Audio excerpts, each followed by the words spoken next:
credentials sont utilisés dans à peu près 60% des attaques et c'est à partir de là que l'attaquant a réussi à ouvrir la porte. La porte d'entrée est beaucoup plus bas que c'était auparavant. Ça, c'est pour une raison et une raison simple, c'est pour assurer que la fin est déterminée. Il faut toujours assurer que les règles de sécurité sont en place. Après, il y a aussi la partie validation sur la partie politique. Un attaquant a une chose que nous, on n'a pas au niveau de défense, c'est qu'il a plus de temps.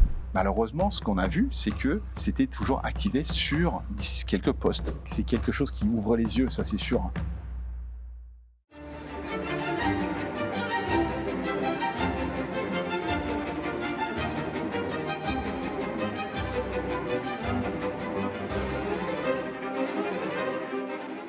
Bonjour William Culbert, vous êtes Sales Director chez Pantera. Aujourd'hui, on est sur l'angle d'attaque, l'émission cybersécurité, business et stratégie de risque Intel Media. Avant de commencer cette émission, peut-être quelques mots sur Pantera. Bonjour Yasmine, oui bien sûr, donc Pantera, au cœur de notre métier, nous sommes dans la validation des systèmes d'information.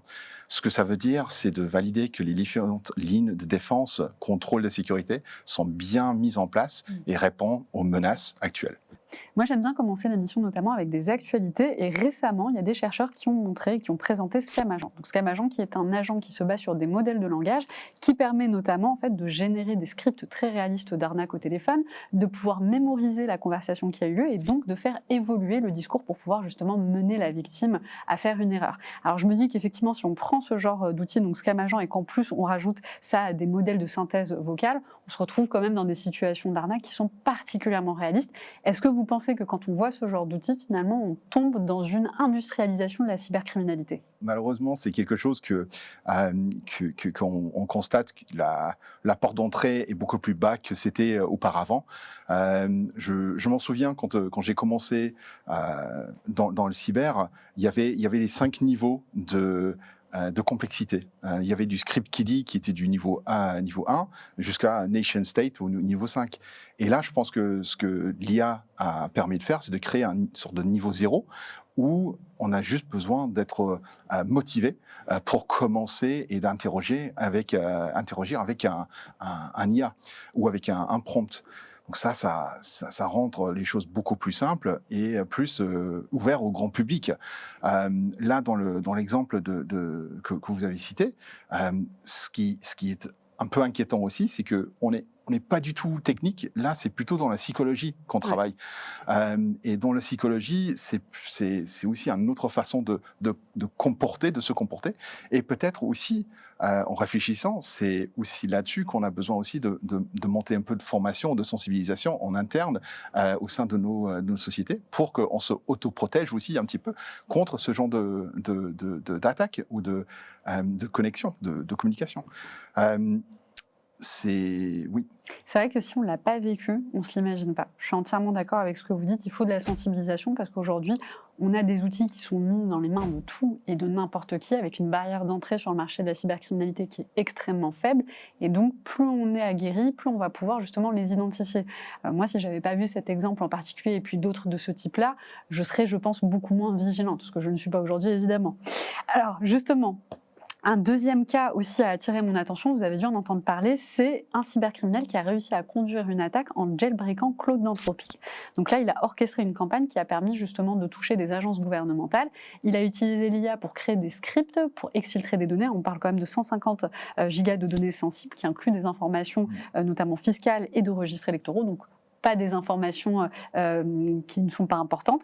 Est-ce que vous pensez qu'une attaque comme celle-ci, finalement, elle vient marquer un tournant dans l'utilisation de l'IA réelle sur le marché de la cybercriminalité ? C'est quelque chose qui ouvre les yeux, ça c'est sûr. Ça montre que une connaissance de comment comporter une attaque est quelque chose, mais pas forcément des lignes de code. Ce qui est intéressant aussi avec cette attaque, ce que j'ai trouvé intéressant, en regardant les forensiques un petit peu, c'est que déjà c'était dans une langue étrangère, c'était en espagnol. Pour moi, je pense que ça c'est un premier point. Je trouve qu'il y a beaucoup de modèles aujourd'hui ou de formation de modèles qui est fait en anglais aujourd'hui. Et je pense que ça, c'est un premier point faible avec certaines protections aux rails de sécurité sur les IA. C'est peut-être en utilisant une autre langue qu'on va pouvoir aussi détourner les défenses qui sont inscrites dès l'origine des solutions de l'IA. En challengeant un petit peu, challengeant le prompt, etc. Maintenant, ce qui est aussi important, c'est que au bout d'un certain point, j'ai cru comprendre aussi que avec Claude, l'attaque s'est arrêtée d'un certain point et ça a continué sur une autre solution de IA. Donc là, ce que j'imagine, ce que j'ai cru comprendre qui s'est passé, c'est qu'on a pris les informations qui ont été remontées d'un IA pour après alimenter un autre, pour continuer l'attaque. Donc, ça montre aussi qu'à un certain point, il y a des éléments de sécurité qui sont intervenus, mais il n'y a pas d'intercommunication dans les différentes IA, et du coup, on alimente avec ce qu'on a. Donc, maintenant, c'était dans 2 exemples. Si on ajoute un 3e, si on ajoute un 4e, est-ce que ça va nous permettre, aux attaquants, je veux dire, est-ce que ça va leur permettre de continuer de poursuivre des attaques qui sont aussi plus conséquents qu'on a vu auparavant?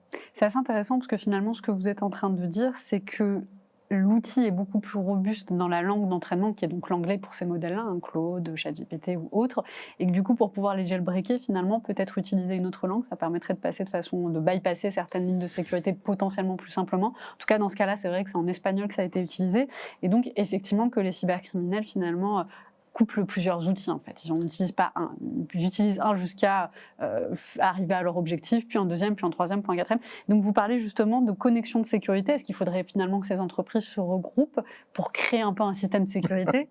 C'est intéressant comme on peut interrogation. Imaginer, finalement, pour que ce soit plus robuste, un peu comme ce que font les experts en cybersécurité. Ils se retrouvent entre eux pour faire des retours d'expérience. Donc pourquoi ne pas imaginer ça auprès des éditeurs d'IA?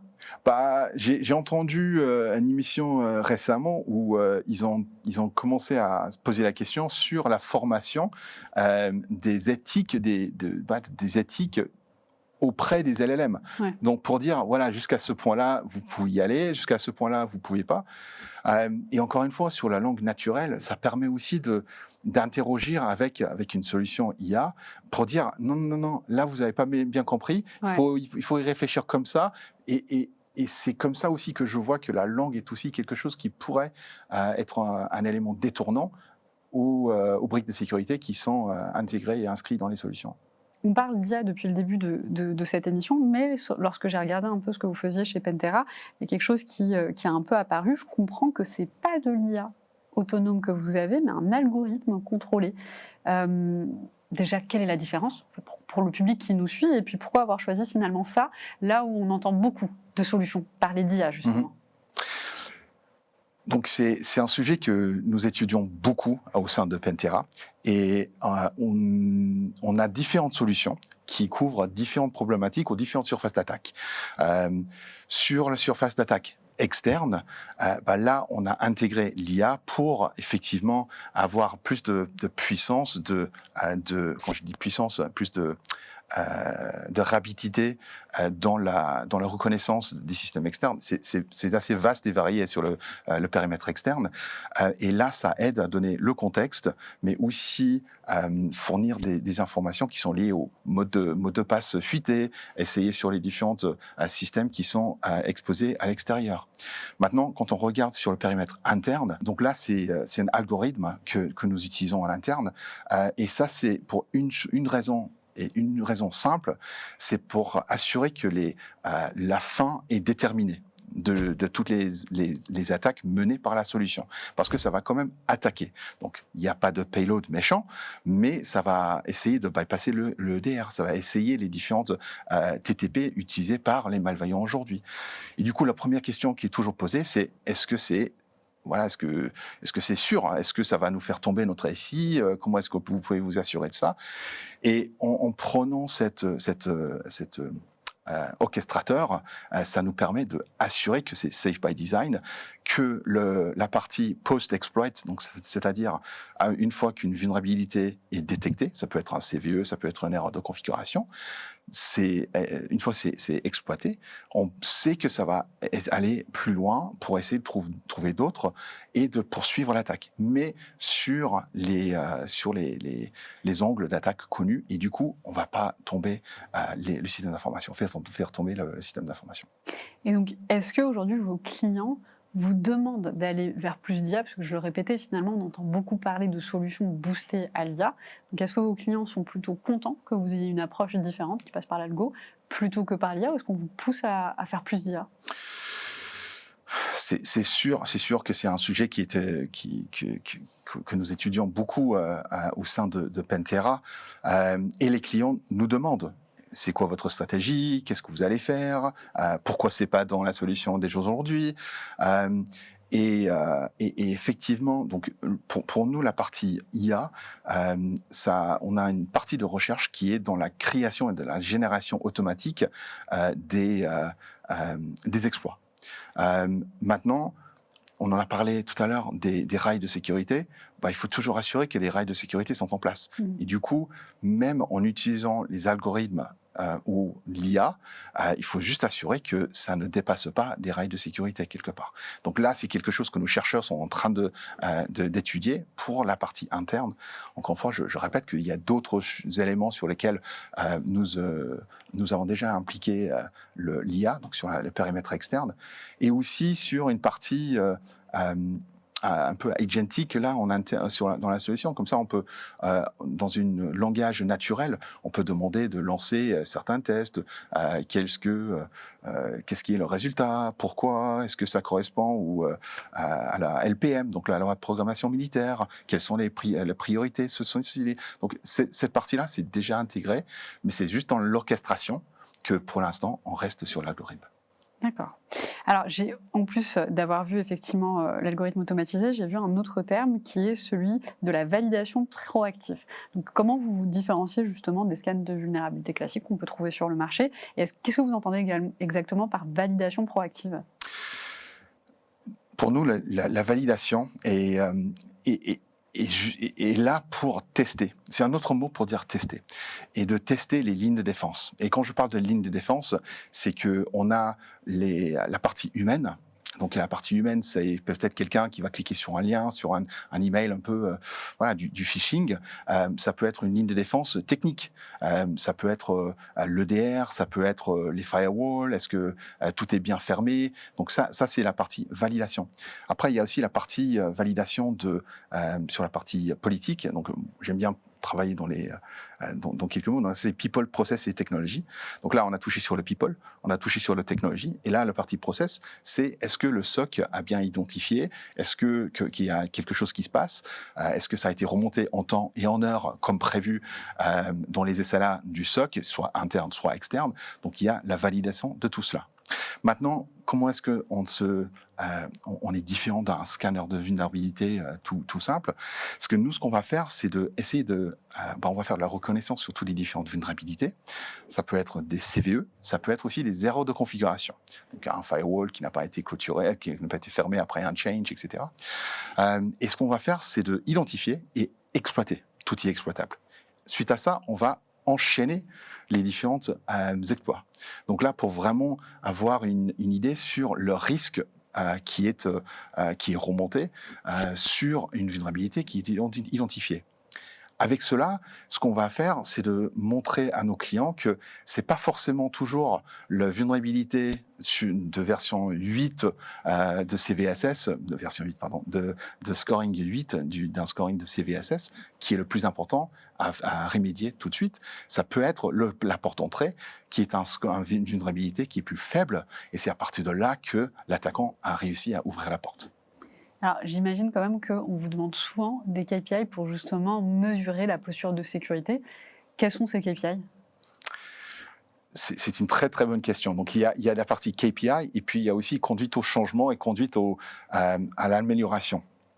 Et ce que nous on fait, c'est avec un accompagnement fait par nos Customer Success Managers et aussi nos partenaires, on réussit à mesurer le point de départ avec nos clients et où ils souhaitent eux améliorer. Donc ça peut être sur la partie défense, ça peut être sur la partie credential, identité, etc. Et là, ce qu'on va pouvoir faire, c'est de identifier les différents éléments et en traçant l'amélioration dans le temps. Donc la partie, une partie de credentials, donc ça, pour faire les credentials fuités, les credentials sont utilisés dans à peu près 60% des attaques. J'ai vu ça dans un reportage récent. Donc ça, c'est des credentials fuités. C'est peut-être aussi du social engineering pour avoir des credentials de quelqu'un. Et c'est là où nos clients ont aussi la possibilité de lancer les programmes de sensibilisation. On voit que il n'y a pas le MFA qui n'est pas utilisé, surtout sur l'externe. Donc les axes d'amélioration qui sont identifiés lors des validations, des différents tests de validation menés par Pentera. Okay. Tout ça, c'est bien évidemment mappé sur le MitraTaG Framework. Et comme ça, tout de suite, on peut identifier où on est fort et où on est moins fort. Alors, dernière question, qui est plutôt une question de retour d'expérience de ce que vous voyez sur le terrain. Quels sont aujourd'hui les enjeux opérationnels que vous voyez justement auprès des équipes de sécurité aujourd'hui sur le terrain? Je me permets de reprendre le mot de validation parce que pas plus tard que la semaine dernière, j'étais avec un client et on a trouvé qu'un protocole était toujours activé sur le réseau. Un protocole, voilà, tout bête, ça s'appelle du LLMNR. Donc c'est quelque chose, un ancien protocole de Microsoft qui est toujours en vigueur, et ça permet de mener pas mal d'attaques. Le client a mené un projet assez récemment, ça date d'il y a 6 mois, pour éliminer le protocole sur son réseau. Du coup, pour lui, il était protégé. Malheureusement, ce qu'on a vu, c'est que c'était toujours activé sur quelques postes. Et on a réussi à bypasser, on a essayé de détourner le protocole pour mener l'attaque. C'est une attaque automatisée, bien évidemment. Donc, pour répondre directement à la question maintenant, parce que là, c'était juste un exemple, c'est pour moi, ce qu'on dit en anglais, c'est des blind spots, c'est les angles morts. Et là, c'est les choses qu'on pensait avoir rectifiées, que finalement ne sont pas toujours rectifiées de partout. Okay. Et un attaquant a une chose que nous, on n'a pas au niveau de défense, c'est qu'il a plus de temps. Il a plus de temps pour trouver et regarder et faire son repérage avant de mener son attaque. Et c'est pour ça que, voilà, je pense que au sein de nos clients, leurs équipes d'ingénieurs en sécurité, qui sont très très bons, c'est juste une question d'avoir une visibilité sur tout l'ASI, qui peut être du on-prem, ça peut être dans le cloud, peut-être multi-cloud, externe. Les enjeux sont très larges et du coup, c'est cette manière de automatiser qui donne aussi nos clients cette visibilité sur laquelle ils doivent s'intervenir et traiter. Bien, écoutez, merci beaucoup William pour cette interview. Je le répète, vous êtes Sales Director chez Pentera. Merci également au public qui nous a suivis jusque-là. D'ailleurs, si vous voulez en savoir plus sur Pentera, vous pouvez aller directement regarder sur leur site. Et puis, je vous dis à très bientôt pour un nouvel épisode de l'Angle d'attaque, l'émission cybersécurité, business et stratégie de risque intel média. Merci. Merci.